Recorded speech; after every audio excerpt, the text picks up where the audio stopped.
Hello à tous, j'espère que vous allez bien. On se retrouve aujourd'hui pour une vidéo FAQ spéciale New York. Et oui, je reviens tout juste d'un voyage dans cette ville incroyable et je voulais vous partager justement un petit peu tout ce qu'il faut savoir avant de partir à New York.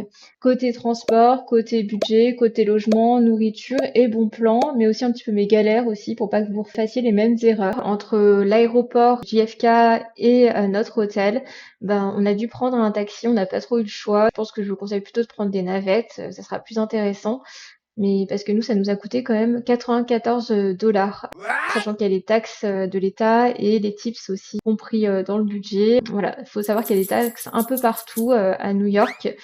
Ça me permet de faire la transition avec la question d'après qui est bah, quel budget finalement prévoir ben, pour un séjour à New York. Alors le budget sur place, sachant que comme je vous l'avais dit, nous on a pris le vol, l'hôtel et quelques activités en amont. Nous, ça nous a coûté environ 700 dollars par personne avec bah, la nourriture, les activités à rajouter sur place, les souvenirs aussi, et puis on s'est fait plaisir, voilà, sans compter. Voilà. Quel type de logement choisir à New York? Entre Airbnb et hôtel, bah nous on a choisi un hôtel parce que simplement c'était compris dans notre formule de départ. On allait au Rio Plaza Times Square. Donc c'est un hôtel qui est très central, donc c'est très bien pour pouvoir se déplacer pour un premier voyage. Ça permet vraiment d'explorer New York au maximum à pied. Bon, même si au bout d'un moment on était fatigué, on a quand même pris un petit peu le métro. C'est un hôtel aussi où le petit-déj est compris avec la nuit. Donc ça permet vraiment de faire des économies déjà sur le petit-déj. Je vous conseille aussi de prendre une chambre aux étages les plus élevés. Nous on était au 19e et la vue est vraiment incroyable. Voilà, ça donne une première impression de New York, tout de suite ça met dans le bain. Côté nourriture, on a privilégié plutôt les fast-food. Bon, on savait qu'à côté, on allait beaucoup marcher. On a fait d'ailleurs bien 20 km par jour de marche, donc prévoyez quand même des bonnes chaussures, c'est indispensable dans vos bagages. On allait un petit peu aux incontournables, donc Check Check. On a testé aussi des bagels. Les quantités sont toujours extrêmement généreuses. J'ai toujours eu du mal à finir, notamment aussi le fameux sandwich au pastrami. Vous pouvez un petit peu voir tout ce qu'on a mangé. C'est un short que j'ai fait sur YouTube que je vous invite aussi à aller voir. Et puis je ferai un petit focus aussi là sur les cookies levain. J'en ai pas parlé dans le short, qui sont extrêmement bons. Je sais pas comment ils arrivent à faire pour que ce soit croustillant à l'extérieur et fondant vraiment à l'intérieur. Donc on a pris des classiques. Il y en a un petit peu partout des chaînes bakery levain. Nous on les a goûtés lors d'une balade à Harlem. J'aimerais revenir aussi sur les taxes quand même parce que attention parce que les prix affichés en restaurant et en magasin n'affiche pas les taxes, voilà. Donc, faut bien prendre en compte ça, voilà. Donc, il faut ajouter à chaque fois la taxe de l'État, environ 4,94 euros. Et les tips aussi, qui s'élèvent entre 18, minimum 18 à 20% du prix total de l'addition. Voilà, à ajouter. Voilà. C'est important. Alors, c'est suggéré, mais honnêtement, c'est vivement conseillé parce que sinon, les serveurs, ils risquent de très très mal le prendre.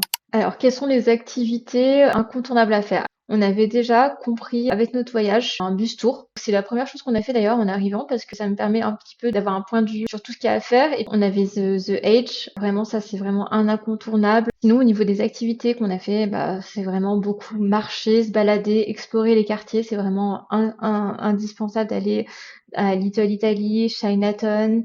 Également, bah, d'aller voir le pont de Brooklyn au coucher du soleil. C'est vraiment pour avoir la photo un petit peu que tout le monde a sur les réseaux. C'est vrai qu'on a eu la chance aussi de voir Central Park sous la neige et c'est quelque chose de magique. J'espère que vous pouvez le vivre si vous venez à New York. Nous, on s'est rendu avec le bus tour à Strawberry Field. C'est le mémorial en fait de John Lennon. Ça a été un lieu de recueil pour les fans. Il y a encore des musiciens justement qui viennent chanter les chansons de John Lennon. It isn't hard to do.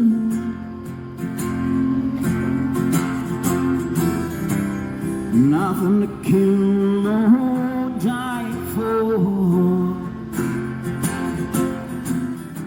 On a prolongé le soir parce que finalement New York c'est quand même une ville qui ne dort jamais, donc la première chose à faire c'est sûr c'est d'aller directement à Times Square le premier soir, c'est ce qu'on a fait, puis ensuite on a exploré aussi d'autres quartiers le soir. Je vous invite fortement à aller à Greenwich Village pour assister à un concert de jazz, de funk, ça dépend voilà de vos goûts musicaux parce que c'est vraiment pas cher, c'est l'entrée 10 dollars avec bon bien sûr faut consommer sur place pour assister à des concerts avec des musiciens vraiment professionnels. Voilà, nous on a choisi The Bitter End. C'est le bar qui a découvert notamment Lady Gaga, Norah Jones, voilà, et j'en passe des meilleurs, franchement, incroyable ce bar.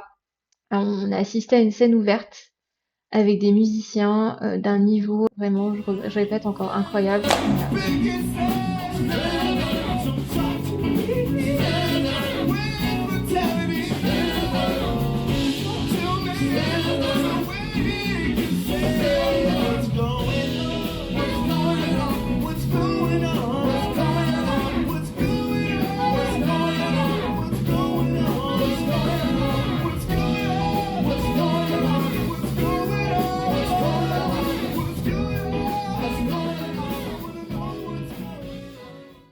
Après, dans les expériences du soir aussi, bah forcément, il y a la comédie musicale à Broadway. Nous, on allait voir Aladdin pour une expérience un peu plus chill, un petit peu loin de l'agitation du centre de la ville. Je vous conseille aussi Highline qui parcourt un petit peu tout New York en hauteur, qui va jusqu'à justement Greenwich Village. Est-ce que New York, c'est une ville où on se sent vraiment en sécurité? Bah honnêtement, oui, moi je me suis sentie bien, la journée comme la nuit. Après, c'est vrai que le petit point négatif, c'est que vers Times Square, il y a beaucoup de toxicomanes qui errent, malheureusement. Le reste, on se sent bien. Je mettrais aussi un point négatif sur le métro. Alors, le métro, c'est vrai que c'est assez vétu, ça mériterait un coup de rénovation. C'est aussi pas évident de se repérer. C'est vrai que le nombre de fois là, au début, où on s'est retrouvés dans des quartiers, on ne sait où, et finalement, on a fini par comprendre comment ça fonctionnait. En fait, si vous voulez, il y a deux directions. Il y a Uptown et Downtown. Donc Uptown, c'est vers Harlem, Central Park, le Bronx. Et Downtown, on va plus vers Wall Street, Brooklyn. Donc c'est assez évident. Après, je vous conseille quand même, comme nous on n'avait pas internet, de télécharger des cartes, bien vous repérer dans le métro. Voilà. J'espère que ma vidéo vous a plu et vous a donné surtout envie de partir à New York. N'hésitez pas à liker la vidéo, à vous abonner aussi à ma chaîne. Voilà, et dites-moi aussi en commentaire si vous avez prévu prochainement justement de faire un voyage à New York. À bientôt!